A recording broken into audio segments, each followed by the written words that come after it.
కోటి అయ్యగారిని బడిత పూజ చేసి భయపెట్టాలట. ఆ భయంతోనే నా చీర నేను బాగా తయారు చేయించుకోవాలట. ఆ మా ఊళ్ళమ్మ తల్లి నాకు ఇలాంటి ఆజ్ఞ ఎందుకు ఇచ్చిందో నాకు అస్సలు అర్థం కావడం లేదు. అది అమ్మవారి ఆర్డర్ కాదమ్మా, చిన్నయ్య గారు ఆడుతున్న చిలిపి నాటకం. అది నీకు అర్థం కావడం లేదు అంతే. ఏంటన్నా ఏదో అంటున్నట్టున్నావు? అదేనమ్మా, అమ్మవారు ఆజ్ఞాపించాక అది పాటించాలి కదా. తారక్ సార్ కూడా అలాగే అంటున్నారు.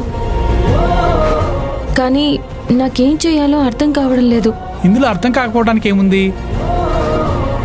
అమ్మవారు చెప్పిన తర్వాత చేసి తీరాలంతే. నేనేమైనా సాయం చేయమంటావా? సాయమా? ఏం సాయం? ఏం లేదు, పడితే పూజ చేయాలి కదా. దానికోసం స్టోర్ రూమ్లో ఒక పాత కొరడా ఉన్నట్టుంది, అది తీసుకురానా? అన్నా నువ్వు కూడా ఏంటన్నా? వాళ్ళని నేను భయపెడితే సరిపోతుంది. బాధ పెట్టాల్సిన అవసరం లేదు.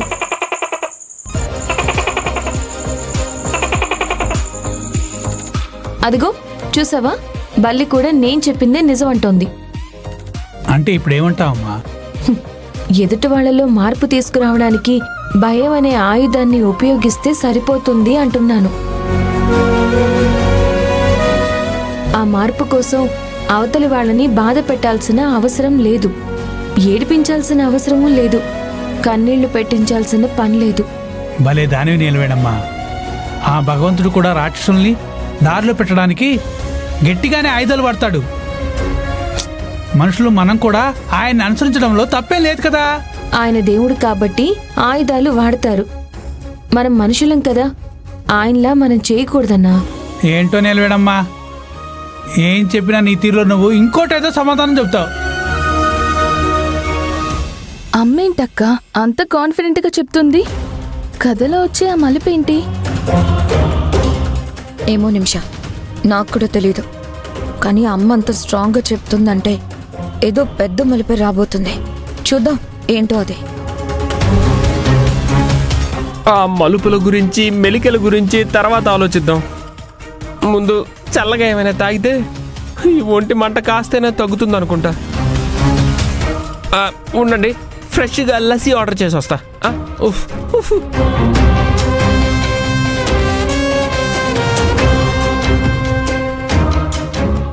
కుకుడేష్, మా ముగ్గురికి చల్లగా లస్సీ తీసుకునిరా. అలాగే అయ్యగారు. అన్నా ఒక పని చేద్దాం. ఏంటమ్మా అది? వాళ్ళ ముగ్గురికి ఈ లస్సీ తీసుకువెళ్ళు. నేనిక్కడున్నట్టు వాళ్ళకి తెలియకూడదు.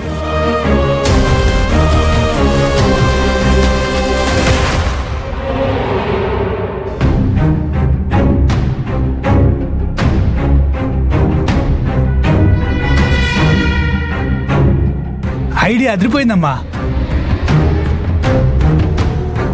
ఇదిగో ఇప్పుడే తీసుకెళ్తాను.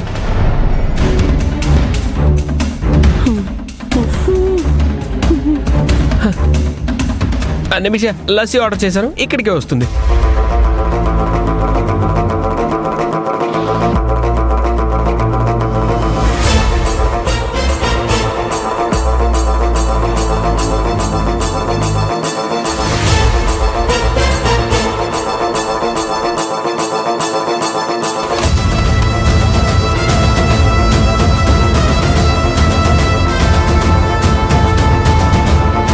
తీసుకెళ్ళి ఇవ్వన్నా.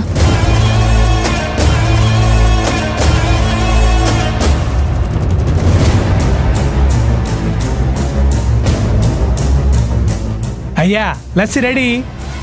ఆర్డర్ చేసి ఎంతసేపు అయిందిరా? ఇప్పుడే తీసుకొచ్చేది. 5 నిమిషాలే కదా అయింది. ఏంట్రా మాటకి మాట సమాధానం చెప్తున్నావు? ఏంటో ఇంట్లో ఖాళీ కూర్చున్న వాళ్ళకి కూడా సమాధానం చెప్పుకోవాల్సి వస్తుంది. నువ్వు బయటికి చెప్పకపోయినా లోపల ఏమనుకుంటున్నావో నాకు తెలుసులే. నేను ఖాళీగా ఉన్నానని నన్ను వెక్కిరిస్తున్నావు కదూ? అయ్యా మీకోసం లస్సీ తీసుకొచ్చాను. నీలవేణమ్మా చిన్నయ్య గారి కోసం చేసినట్టుంది, తీసుకోండి అయ్యా.